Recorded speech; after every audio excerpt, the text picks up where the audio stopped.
In today's video, I'm going to teach you how to disable Microsoft Edge's Copilot mode, a feature that's now rolling out to everyone.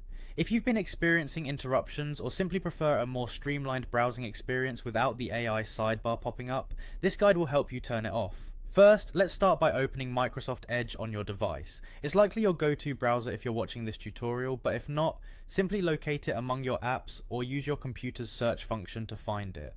Once you've got Edge open, direct your attention to the top right corner of the browser window where you'll see the three-dot menu icon. This is the hub of your Edge settings and more options. Click on this icon, and from the drop-down menu that appears, look for and select Settings. This will take you to a new page filled with a variety of customization options for your browser. Here, you'll want to focus on the panel located on the left side of your screen. Scroll through this list of options until you find Appearance. Click on Appearance and it will open another set of settings related to how your Edge browser looks and functions. Now under Other Appearance Settings, you'll see an option titled Copilot and Sidebar. Click on this.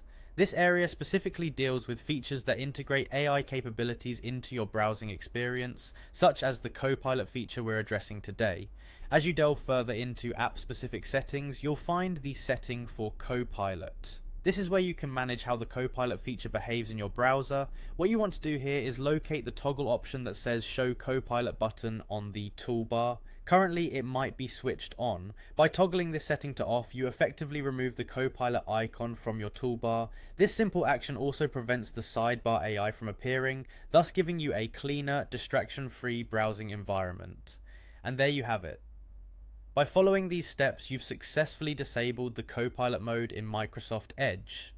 This adjustment ensures that your browsing sessions remain undisturbed by unexpected AI suggestions or sidebar menus. If you ever decide to re-enable the Copilot mode, you just need to follow the same steps and toggle the switch back on. Thanks for joining us today. I hope you found this tutorial helpful. Don't forget to like and subscribe for more tech tips and browser guides. Have a great day.